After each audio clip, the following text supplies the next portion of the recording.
அல்லேலூயா. ஆண்டவருடைய நாமம் மகிமைப்படுவதாக. பரலோக பிதாவே, இந்த வேத வாசிப்பு நிகழ்ச்சியை நீர் எங்களுக்கு ஆசீர்வதித்தாரும். உம்முடைய நாமம் மகிமைப்படட்டும். கர்த்தர் கிருபை செய்யும். இயேசு நாமத்தில் வேண்டிக் கொள்கிறோம் பிதாவே, ஆமென். அன்பு நேயர்களே, இன்றைக்கு வாசிக்க வேண்டிய வேத பகுதி உபாகமம் 31 அதிகாரம். உபாகமம் 31 அதிகாரம். பின்னும் மோசே போய் இஸ்ரவேல் யாவரையும் நோக்கி, இன்று நான் 120 வயதுள்ளவன், இனி நான் போக்குவரத்துமாக இருக்கக்கூடாது, இந்த யோர்தானை நீ கடந்து போவதில்லை என்று கர்த்தர் என்னோடு சொல்லியிருக்கிறார். உன் தேவனாகிய கர்த்தர் தாமே உனக்கு முன்பாக கடந்து போவார். அவரே உனக்கு முன்னின்று அந்த தேசத்தின் வரை அழிப்பார். நீ அவர்களை தேசத்தை சுதந்திரிப்பாய். கர்த்தர் சொன்ன யோசுவா உனக்கு முன்பாக கடந்து போவான். கர்த்தர் அளித்த எமோரியரின் ராஜாவாகிய சீகோனுக்கு ஒடுக்கும் அவர்கள் தேசத்தாருக்கு செய்தது போலவே அவர்களுக்கு செய்வார். நான் உங்களுக்கு விதித்த கட்டளைகளின்படி அவர்களுக்கு செய்வதற்கு கர்த்தர் அவர்களுக்கு உங்களுக்கு ஒப்புக் கொடுப்பார். நீங்கள் பலன் கொடுத்திடும் மனதாரங்கள் அவர்கள் பயப்படவும் வேண்டாம். தேவனாகி கர்த்தர் தாமே உன்னுடைய கூட வருகிறார். அவர் உன்னை விட்டு விலகுவதும் இல்லை, உன்னை கைவிடுவதும் இல்லை என்று சொன்னார். பின்பு மோசே யோசுவாவை அழைத்து எல்லாருக்கும் பார்த்திருக்க அவனை நோக்கி பலன் கொடுத்திட மனது கர்த்தர்களுக்கு கொடுப்பேன் என்றவர்களுடைய பிதாக்களுக்கு ஆணையிட்ட தேசத்துக்கு நீ இந்த ஜனத்தை அழைத்து கொண்டு போய் அதை இவர்கள் சுதந்திரிக்கும்படி செய்வாய். கர்த்தர் தாமே உனக்கு முன்பாக போகிறவர், அவர் உன்னுடைய கூட இருப்பார். அவர் உன்னை விட்டு விலகுவதில் உன்னை கைவிடுவதில்லை, நீ பயப்படவும் கலங்கவும் வேண்டாம் என்றான். மோசே இந்த நியாயப்பிரமாணத்தை எழுதி அதை கர்த்தருடைய உடன்படிக்கைப்பட்டு சுமக்கிற லேவியரான ஆசாரியர்களுக்கு சிலருடைய மூப்பர் எல்லாருக்கும் ஒப்புவித்து அவர்களுக்கு கட்டளையிட்டது என்னவென்றால், விடுதலின் வருஷமாக ஒவ்வொரு 7ஆம் வருஷத்திற்கு முடிவில் கூடார பண்டிகையிலே தேவனாகிய கர்த்தரை தெரிந்து கொள்ளும் சாணத்தில் சிறுவர் எல்லாரும் அவருடைய சன்னதியில் சேர்ந்து வந்திருக்கும் பொழுது இந்த நியாயப்பிரமாணத்தை சிறுவர் எல்லாருக்கு கேட்க அவர்களுக்கு முன்பாக வாசிக்க கிடவாய். புருஷர்களும் ஸ்திரீகளும் பிள்ளைகளும் முன் வாசல்கள் இருந்த அந்நியர்களும் கற்றுக்கொண்டு உங்கள் தேவனாகிய கர்த்தருக்கு பயந்து இந்த நியாயப்பிரமாண வார்த்தைகளின்படி எல்லாம் செய்ய கவனமாக இருக்கும்படிக்கும் நீ அதை அறியாதை அவர்கள் பிள்ளைகளும் கேட்டு தங்கள் யோர்தானை கடந்து சுதந்திரிக்கப் போகிற தேசத்தில் உயிரோடுக்கும் நாளெல்லாம் உங்கள் தேவனாகிய கர்த்தருக்கு பயப்பட கற்றுக்கொள்ளும்படி ஜனத்தை கூட்டி அதை வாசிக்கவும் வேண்டும் என்றான். பின்பு கர்த்தர் மோசேயை நோக்கிதோ, நீ மரிக்கும் காலம் சமீபத்திருக்கிறது, நான் யோசுவா கடலை கொடுக்கும்படி அவனை அழைத்து கொண்டு ஆசீர்வாத கூடாரத்தில் வந்து நில்லுங்கள். அப்படியே மோசே ஆசீர்வாத கூடாரத்தில் நின்றார்கள். கர்த்தர் கூடாரத்தில் மேகஸ்தம்பத்தில் தரிசனமாக மேகஸ்தம்ப கூடாரம் மேல் நின்றது. கர்த்தர் மோசேயை நோக்கி, நீ உன் பிதாக்களுடைய படுத்துக்கொள்ளப் போகிறாய். இந்த ஜனங்கள் நிலைமை தாங்கள் போயிருக்கும் தேசத்துள்ள அந்நிய தேவர்களை சோரமார்க்கமாய் பின்பற்றி என்னை விட்டு தங்களுடன் நான் பண்ண உடன்படிக்கை மீறுவார்கள். அந்நாளிலே நான் அவர்கள் மேல் கோபம் கொண்டு அவர்களை கைவிட்டு என் முகத்தை அவர்களுக்கு மறைப்பேன். அதனால் அவர்கள் பட்சிக்கும்படிக்கு அநேக தீங்கு கட்டுகளும் அவர்களை தொடரும். அந்த நாளில் அவர்கள் எங்கள் நடுவில் இராதனால் அல்லவா அந்த தீங்குகளை என்னை தொடர்ந்து என்பார்கள். அவர்கள் வேறு தேவரிடம் திரும்பி செய்த சகல தீமைகளின் நிமித்தம் நான் அவர்கள் என் முகத்தை மறைக்கவே மறைப்பேன். இப்பொழுது நீங்கள் இந்த பாட்டை எழுதி கொடுத்து நீங்கள் இந்த இஸ்ரவேல் படிப்பது இந்த பாட்டு எனக்கு சாட்சியாக இஸ்ரவேலுக்குள்ளே இருக்கும்படி இதை அவர்கள் வாயில் வழங்க பண்ணுங்கள். அவர்கள் பிதாக்களுக்கு ஆணையிட்டு கொடுத்த பாலந்தேன் ஓடுகிற தேசத்தில் அவர்களை பிரவேசிக்க பின்பு அவர்கள் பசித்த திருப்தியாக கொளுத்து போயிருக்கும் பொழுது அவர்கள் வேறு தேவர்களிடத்தில் திரும்பி அவர்களை சேவித்து எனக்கு கோபம் உண்டாக்கி என் உடன்படிக்கை மீறுவார்கள். அநேக தீர்க்கதரிசி கட்டுகளும் அவர்களை தொடரும்போது அவர்கள் சந்ததியாரின் வாயில் மறந்து போவதற்கு இந்த பாட்டு அவர்கள் விரோதமாக சாட்சியாகும்.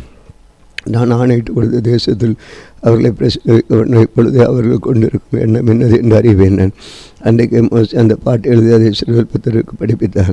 அவர் நூனுக்குமான யோசுவாவை அந்த பலம் கொண்டு தினமந்த இஸ்ரவேல் புத்தருக்கு நான் ஆணையிட்டு தேசத்தில் அவர்களை நடத்தி கொண்டு போவாய், நான் உன்னோடு இருப்பேன், கட்டளையிடுவார் என்று மோசே நியாயப்பிரமாணத்தின் வார்த்தைகளை முழுவதையும் புஸ்தகத்தில் எழுதி முடித்த பின்பு மோசே கர்த்தருடைய உடன்படிக்கைப்பட்டு சுமக்க லேவியரை நோக்கி, நீங்கள் இந்த ஞான புஸ்தகத்தை எடுத்து அது உங்கள் தேவனாகிய கர்த்தரோடு உடன்படிக்கைப்பட்டு பக்கத்தில் வையுங்கள், அங்கே அது விரோதமான சாட்சியாக இருக்கும். நான் உன் கலக குணத்தையும் உன் கடின களத்தையும் அறிந்திருக்கிறேன். நான் என்று உங்களுடைய உயிருடைய கர்த்தருக்கு விரோதமாக கலகம் பண்ணினீர்களே, என் மரணத்திற்கு பின்பு எவ்வளோ அதிகமாக கலகம் பண்ணுவீர்கள்.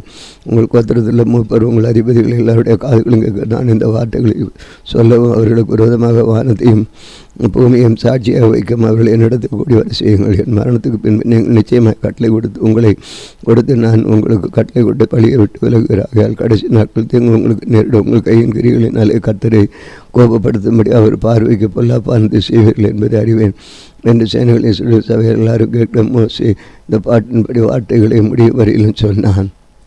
32 அதிகாரம். வானங்களின் செவிகளுடன் நான் பேசுவேன், பூமியின் வாய்மொழிகளை கேட்பாயாக. மலையானது இளம்பெரியின் மேல் பொழிவது போல என் உபதேசம் பொழியும், பனித்துளிகள் புல்லின் மேல் இறங்குவது போல என் வசனம் இறங்கும். கர்த்தருடைய நாமத்தை பிரவேசிக்கும் பிரசித்தம் பண்ணுவேன். நம்முடைய தேவனாய் மகத்தை செலுத்துங்கள். அவர் கண்மலை அவர் கிரிய உத்தமமானது. அவர் வழிகள் எல்லாம் நியாயம். அவர் நியாயக்கடில் சத்தியமுள்ள தேவன். அவர் நீதியின் செம்மையுமானவர். அவர்கள் தங்களை கெடுத்து கொண்டார்கள். அவருடைய பிள்ளைகள் அல்ல. அவர்கள் காரியம் அவர்கள் மாறுபாடும் தாறுமாறுமுள்ள சொன்ன விவேகமுள்ள மதிக்கட்ட ஜனங்கள் இப்படி கர்த்தருக்கு பதிலளிக்கிறார்கள். உன்னை ஆட்கொண்ட பிதா அவர் அல்லவா? உன்னை உண்டாக்குனவர் நிலைப்படுத்தினவர் அவர் அல்லவா? பூர்வ நாட்களில் என்னை தலைமுறை என்ன வருஷங்களை கவனித்துப்பார். உன் தகப்பனை கேள், அவன் உனக்கு அறிவிப்பான். உன் மூப்பர்களை கேள், அவர்கள் உனக்கு சொல்லுவார்கள். உன்னதமானவர் ஜாதிகளுக்கு சுதந்திரங்களை பார்க்கிட்டு ஆதாமன் பத்திர வெவ்வேறாக பிரித்து காலத்தில் சுரப்பத்துடைய தொகைக்கு தக்கதாக சர்வ ஜனங்களின் எல்லைகளை திடம் பண்ணினார். கர்த்தருடைய ஜனமே அவருடைய பங்கு, யாக்கோபு அவருடைய சுதந்திர வீதம். ஆளான நிலத்தில் உழையிடுள்ள வறுமையான அவாந்திர வெளியில் அவர் அவனை கண்டுபிடித்தார். அவனை நடத்தினார், அவனை உணர்த்தினார். அவனை தமது கண்மணியைப் போல காத்தருளினார். கழுகு தன் கோட்டை கழுத்து தன் குஞ்சுகளின் மேல் அசைவாடி தன் செட்டைகளை விரித்து அவைகளை எடுத்து அவைகளை தன் செட்டைகளின் மேல் சுமந்து கொண்டு போவதில்லை. கர்த்தர் ஒருவரை அவனை வழிநடத்தி அந்நிய தேவன் அவருடைய இருந்ததில்லை. பூமியில் உள்ள உயர்ந்த ஸ்தானங்களில் அவனை ஏறுவரப்பட வயல் விளையும் பலனை அவனுக்கு பசிக்க கொடுத்தார். கண்மையில் உள்ள தேனையும் கற்பாலின் வடிவ எண்ணெயும் அவன் உண்ணும்படி செய்வார். பசும் வெண்ணையும் ஆட்டின் பாலையும் பாசானமையும் ஆட்டுக்குட்டிகள் ஆட்டுக்கடாக்கள் வெள்ளாட்டுக்கடாக்கள் வெடிய கொழுப்பையும் கொழுமையான கோதுமையும் ரத்தம் போன்ற சுயமான திராட்சரசத்தை சாப்பிட்டாய். சூரியன் கொளுத்து போய் உதைத்தான். கொளுத்து ஸ்தூலித்து தினம் துணின போல தன்னை உண்டாக்கின தேவனை விட்டு தன் ரட்சிப்பின் கண்மலை அசட்ட பண்ணினார். அந்நிய தேவர்களால் அவருக்கு எரிச்சலும் மூட்டினார். அருவருப்பான அவர்கள் கோபப்படுத்தினார். அவள் தேவனுக்கு பலி விடவில்லை. தங்கள் அறியாமையின் தங்கள் பிதாக்கள் பயப்படாதவைகளும் நூதனமாய் தோன்றிய புது தெய்வங்களாகிய பைகளுக்கு பலியிட்டார்கள். உன்னை ஜனிப்பித்த கண்மலை நீ நினையாமற் போன. உன்னை பெற்ற தேவனை மறந்தார். கர்த்தர் அதை கண்டு உமது குமாரத்திகளும் தம்மை கோபப்படுத்த நிமித்தம் மனமடிவாக அவர்களை புறக்கணித்து என் முகத்தை அவர்களுக்கு மறைப்பேன். அவருடைய முடிவு எப்படி இருக்கும் என்று பார்ப்பேன். அவர்கள் மாறுபாடுள்ள சந்ததி, உண்மையில்லாத பிள்ளைகள், தெய்வம் அல்லாதவர்கள் எனக்கு எரிச்சலை முட்டி தங்கள் மாய்களினால் என்னை கோபப்படுத்தினார்கள். ஆகையால் மதிக்கப்படாத ஜனங்களில் அவர்களுக்கு எரிச்சலை உண்டாக்கி மதிக்கட்ட ஜாதியினால் அவர்களுக்கு கோபப்படுத்துவேன்.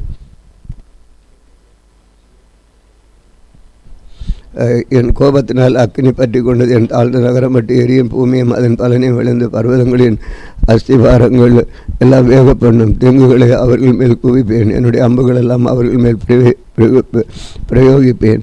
அவர்கள் பசுவினால் வாடி எரிபந்தமான வசனத்தினால் கூடிய வாதையினாலும் ஆண்டு போவார்கள். துஷ்டமிர்களின் பற்களையும் தரையிலே ஊறும் பாம்புகள் வச்சுட்டு அவர்களுக்கு அனுப்புவேன். வெளியிலே பட்டையும் உள்ளே பயங்கரமும் வாலிபனையும் கன்னிகளையும் குழந்தையும் தரைத்த கிழவனையும் அளிக்கும். எங்கள் கை உயர்ந்ததென்றும் கர்த்தர் இஸ்ரவேலில் செய்யவில்லை என்று அவருடைய பகுதியை தப்பி குணம் கொண்டு சொல்வார்கள் என்று நான் சத்துருவன் குரோதத்திற்கு அஞ்சாதிருந்தேன். நான் அவர்களை மூளையும் சிதறடித்த மனிதர்களுக்குள் அவருடைய பெயரற்று போக பண்ணுவேன் என்று சொல்லியிருப்பேன். அவர்கள் யோசனை கேட்ட ஜாதி அவர்களுக்கு உணர்வில்லை. அவர்கள் ஞானம் அடைந்ததை உணர்ந்து தாங்கள் முடிவை சிந்தித்து கொண்டால் நலமாக இருக்கும் என்றார். அவருடைய கண்மலை அவர்களை விற்காமலும் கர்த்தர் அவர்களை ஒப்புக்கொடாமல் இருந்தார். ஆனால் ஒருவன் 1000 பேரை துரத்து 2000 பேர் விட்டு எப்படி தங்கள் கண்மலை தம்முடைய கண்மலையின் மேல் அல்ல என்று தம்முடைய சத்துருக்களை தீர்மானிக்கிறார்கள். அவருடைய திராட்சை செடி சோதமிலும் ஒரு நிலங்களிலும் பயிரான திராட்சை செடியிலும் தாழ்ந்த ஜாதியாக இருக்கிறது. அவைகளின் பழங்கள் பின்தும் அவைகளின் கொலைகள் கசமாக இருக்கிறது. அவருடைய திராட்சரசம் அரிசற்பங்களின் விஷம் விரியன் பாம்புகளின் கொடிய விஷமானது. விரியனிடத்தில் வைத்து வட்டு என் பொக்கிஷங்களில் இது முத்திரை போடப்பட்டிருக்கிறது இல்லையோ? பழிவாங்குதல் பதிலளிப்பது எனக்குரியது. ஏற்ற காலத்தில் அவருடைய கால் தள்ளாடும். அவருடைய ஆபத்தினால் சமீபத்தில் அவர்களுக்கு நேரிடும் காரியங்கள் தீவிரித்து வருங்காட்டு தம்முடைய ஜனங்களை நியாயத்து அவர்களை பலன் போயிட்டு அடைக்கப்பட்டவர்களை விடுதலை பெற்றவர்களும் இல்லை என்று காணும்போது தம்முடைய ஊழியக்காரன் மேல் பரிதாபப்படுவார். அப்பொழுது அவர்கள் பலியிட்ட வழிகளை கொழுப்பை தின்று பணப்பலியை திராட்சரசி கொடுத்து அவருடைய தெய்வங்களும் அவர்கள் நம்பின கண்மலை எங்கே அவைகள் எழுந்து உங்களுக்கு சகாயம் பண்ணி உங்களுக்கு மறைவிடமாக இருக்கட்டும். நானே அவர் என்னோட வேறு தேவனில்லை என்பதை இப்பொழுது பாருங்கள். நான் கொல்லுகிறேன், நான் உயிர்ப்பிக்கிறேன், நான் காயப்படுத்துகிறேன், நான் சுத்தப்படுத்துகிறேன். என் கைக்கு தப்பிப்பார் இல்லை. நான் என் கரத்தை வானத்துக்கு நேராக உயர்த்தி நான் என்னை ஜீவித்திருக்கிறவர் என்கிறேன்.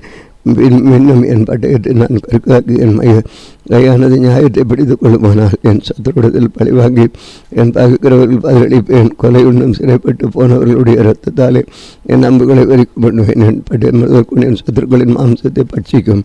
ஜாதிகளை அவருடைய ஜனங்களுடைய கழிவுறுங்கள். அவர் தமது ஊழியக்கார ரத்தத்துக்கு பழிவாங்கி நம்முடைய சத்துருக்களுக்கு பதிலெடுத்து தமது தேசத்து மேல் தமது ஜனங்களை மேல் கிருபை உள்ளவர் ஆவார். மோசையின் குமாரன் யோசுவா வந்து இந்த பாட்டின் வார்த்தைகள் எல்லாம் ஜனங்கள் கேட்கத்தக்கதாக சொன்னார்கள்.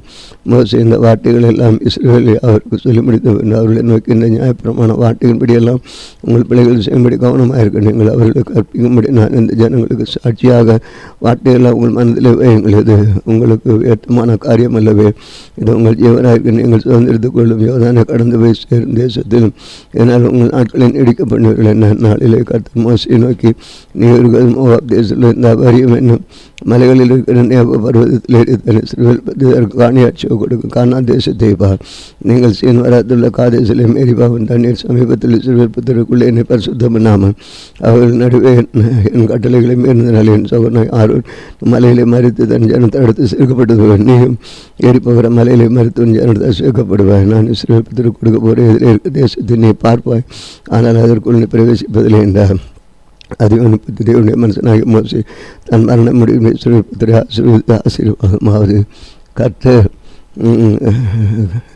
சீனாயிலிருந்து எழுந்திருந்து அவர்களுக்கு உதயமான பாரான் மலையிலிருந்து பிரகாசித்து 10,000 பரிசுத்தவான்களுடைய பிரசன்னமானார். அவர்களுக்கு அக்னிமயமான பிரமாணம் அவருடைய வலது கரத்தில் புறப்பட்டது.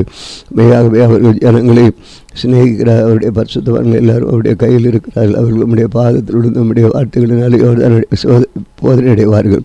மோசே தமக்கு நியாயப்பிரமாணத்தை கற்பித்தான். அது யாக்கோபின் சபைக்கு சுதந்திரமாயிட்டு ஜனங்களின் தலைவர் இஸ்ரவேலின் கோத்திரங்களை கொண்டு போது அவர் யெசூரனுக்கு ராஜாவாக இருந்தார். அவன் சாவாமல் பிழைப்பானாக. அவன் ஜனம் கொஞ்சம் ஏறாது என்றான். அவன் யூதாவை கொடுத்து கர்த்தாவே யூதாவின் சத்தத்தை கேட்டு அவன் என் ஜனத்தோடு திரும்ப சேரப்பன் அவன் கை பாலக்க கடவுள் அவனுடைய சத்துருக்களுக்கு அவன் நீங்களாக்கி விடுவிக்கிற சகாயிருப்பீர் என்றான். லேவியரை குறித்து நீ மாசாவிலே பரீட்சி பார்த்து மேரிபாவன் தன்னிடத்தில் வாக்குவாதம் பண்ணின சுத்தப்படுத்தன் வசமாவனுடைய தூய்மையும் ஊரியம் என்பதில் இருப்பதாக தன் தகப்பனுக்கு தன் தாய்க்கு நான் உங்களை பாரேன் என்று சொல்லி தன் தகவனை அங்கீகரியாமல் தன் பிள்ளைகளையும் அறியாமல் இருக்கிறவன் வசமாவைகள் இருப்பதாக அவர்களுடைய வார்த்தைகளை கை கொண்டு உடைய உடன்படிக்கை காக்கிறவர்கள் அவர்கள் யாக்கோபுக்கு உடைய நியாயங்களை இஸ்ரவேலுக்கு உடைய பிரமாணத்தையும் போய்த்து உடைய சன்னினால் தூபாருகத்தையும் உடைய பலிபீடத்தின் மேல் சர்வாங்க தகவலை இடுவார்கள். கர்த்தாவே அவன் சம்பத்தை ஆசீர்வதித்து அவன் கையின் கீழே பிரியமாயிரும். அவனை பகிட்டு அவனுக்கு ஒரு மேலும் ஒருவர்களை திரும்ப எழுந்து அப்படி அவருடைய இடுப்புகளை நொறுக்கி விடும் என்றான். பெண்ணியனை குறித்து கர்த்த பிரியமானவன் அவருடைய கூட சுகமாய் தங்கியிருப்பான். அவன் என்னாலும் அவன் காப்பாற்றி அவன் எல்லைக்குள்ளே வாசமாயிருப்பார் என்று யோசேப்பை குறித்து கர்த்தர் அவருடைய தேசம் ஆதரிக்கப்படுவதாக. அது வானத்தின் செல்வத்தினாலும் பழையினாலும் ஆழத்துள்ள நீரூற்றுகளினாலும்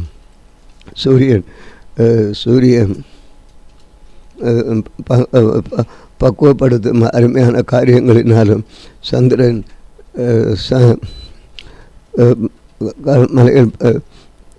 சந்திரன் பக்குவப்படுத்த அருமையான ஆசீர்வாதங்களும் உண்டாகும். எங்களினாலும் நித்திய மலை பிறக்கும் அரும்பொருள்களினாலும் நாடும் அது நிறைவும் கொடுக்க அருமையான தானியங்களினால் ஆசிரியப்படுவதாக. முட்செடியில் எழுந்தருளினவன் தாயை யோசைப்படிய சிரசின் மேல் தன் சகோதரி விசேஷனுடைய உச்சந்தலின் மேல் வருவதாக. அவன் அலங்காரம் அவன் தலையிட்டு காளையினுடைய அலங்காரத்தைப் போலும் அவன் கொம்புகள் கண்டாமிருகத்தின் கொம்புகளைப் போல இருக்கு. அவைகளால் ஜனங்கள் ஏகமாய் தேசம் கடையாளங்களை மட்டும் முட்டி துரத்துவான். அவைகளை எப்ராஹிம் மதினங்களிலும் மனாசேயின் ஆயிரங்களுமான என்றார். செபுலோனை குறித்து செபுலோனை வெளியே புறப்பட்டு போகல் இசகரே உன் கூடாரங்கள் தங்குகிற சந்தோஷமாக ஜனங்கள் அவர்கள் மலையின் மேலே வரவழைத்து அங்கே நீதியின் பலிகளை இடுவார்கள். கடலுள்ள சம்பரணத்தையும் மணலுக்குள்ளே மறைந்திருக்கும் பொருளை அனுபவிப்பார்கள் என்றார். காத்தை குறித்து காத்து விஸ்தாரமான இடத்தை கொடுக்கிறவர் சவத்சரிக்கப்படப்பட்டவர். அவன் சிங்கத்தை போல தங்கி இந்த பயத்தை உச்சந்தேரும் மீறி போடுவான். அவன் தனக்கு முதலிடத்தை பார்த்து கொண்டான். அங்கே தனக்கு நியாயப்பிரமாணிகள் கொடுத்த பங்கு பாத்திரம் இருக்கு. ஆனால் அவன் ஞானத்தின் முன்னணி வந்து மற்றவருடைய கத்தன் நீதி அவருடைய நியாயங்களை நடப்பிப்பான் என்றான். தானை குறித்து தான் ஒரு பாலசிங்கம் அவன் பாசார்ந்து பாய்வான் என்றான். நப்தலை குறித்து நப்தலி கத்துடைய தேவையினால் திருப்தி அடைந்து அவருடைய ஆசீர்வாதம் நிறைந்திருப்பான். நீ ஏற்று சிந்தை நிச்சயம் சுதந்திரத்துக்கொள் என்றான். ஆசிரியை குறித்து புத்திர பாக்கியவனாயிருப்பேன். சகோதரருக்கு பிரியமான தன் காலை எண்ணெயிலே தோய்ப்பாய். இரும்பு வெண்கலமும் உன் பாதரட்சியின் கீழ் இருக்கும். உன் நாட்களுக்கு உன் பலனும் இருக்கும் என்றான். இயேசுடைய தேவனைப் போல ஒருவரும் இல்லை. அவன் சகாயமாய் அவன் சகாயமான மானங்களில் தாம் ஆட்சிமையோடும் ஆகாய மண்டலங்களும் வெளியேறி வருவார். அனாதி தேவனை உனக்கு அடைக்கலாம். அவருடைய நித்தியப்பங்கள் உனக்கு ஆதாரம். அவர் உனக்கு முன்னிட்டு சத்துருக்களை துரத்தி அவர்களை அழித்து போடு கட்டளையிடுவார். கட்டளையிடுவார்.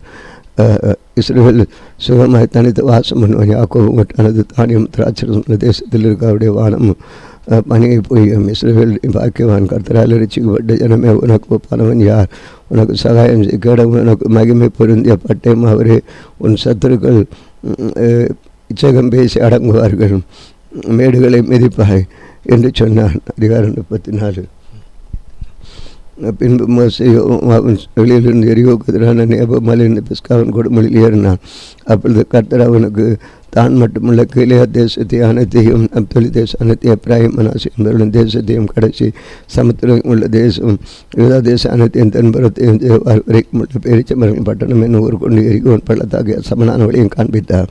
அப்பொழுது கர்த்தர் அவனை நோக்கி, நான் உங்கள் சந்ததிக்கு கொடுப்பேன், ஆபிரகாம் ஈசாக்கும் யாக்கோவும் ஆணையிட்ட தேசம் இதுதான், இதை உன் காணும்படி செய்தேன், ஆனால் நீ அவனிடத்துக்கு கடந்து போவதில்லை. அப்படியே கர்த்தர் தாசனாகிய மோசே மோவாப் தேசமான அவரிடத்தில் கர்த்தருடைய வார்த்தையின்படியே மறித்தார். அவர் அவனை மோவாப் தேசத்தில் உள்ள பெத்பேருக்கு எதிரான பள்ளத்தாக்கில் அடக்கம் பண்ணினார். நாள் வரைக்கும் அவன் குழி அறியான். மோசே மறிக்கிறவன் 120 வயதாக அவன் கண் இருள் அடையவில்லை, அவன் பலன் குறையவும் இல்லை. சிறுபுத்திர மோவாபின் சந்தையான வெளிகளில் மோசைக்கு 30 நாள் அழுது கொண்டிருந்தார்கள். மோசே துக்கம் கொண்ட நாட்கள் முடிந்தது. மோசேயின் குமாரன் யோசுவாவினால் கைகளையும் வைத்தபடியினாலே அவன் ஞானத்தின் ஆவினால் நிறையப்பட்டான். இஸ்ரவேல் புத்திரர் அவனுக்கு கீழ்ப்படிந்து தங்கள் மோசையை கட்டளையிட்டபடியே செய்தார்கள். மோசையை இருந்து பார்வோனுக்கும் அவனுடைய எல்லா ஊழியக்காரருக்கும் அவனுடைய தேசம் அனைத்திற்கும் செய்யும்படி கர்த்தர் அவனை அனுப்பின செய்வித்த சகல அடையாளங்களை அற்புதங்களை அவன் இஸ்ரவேல் எல்லாருக்கும் பிரத்யட்சமாய் வல்லமையான கிரிகளையும் பயங்கரமான செய்களையும் பார்த்தால் கர்த்தர் முகமாக அறிந்து மோசையை போல ஒரு தீர்க்கதரிசியும் இஸ்ரவேலில் அப்புறம் எழுப்பினதில்லை என்று விளங்கும். ஆம், வாசிக்க வேண்டிய முடிந்ததை செவிவோம். அன்பின் ஆண்டவரே, வேலையில் கூட நீர் கொடுத்த வேத வாசிக்குவோம். அப்படி நன்றி தெரிவிக்கிறோம். கர்த்தர் தொடர்ந்து நீர் கிரீசியம் ஆண்டவரே நாம் மேற்பட்ட எல்லா கட்டுகளை உடைக்கப்படும் இயேசு கிறிஸ்து நாமக்கு வேண்டிக் கொள்கிறோம். பின்னாவே ஆம். இந்த நாளிலும் எங்களுக்கு விரோதமாக கிரி செய்கிற சகல அந்த வர வல்லமை ஆவிகளை இயேசு கிறிஸ்து நாமத்தில் கடிந்து கட்டுகிறோம். ஆமென்.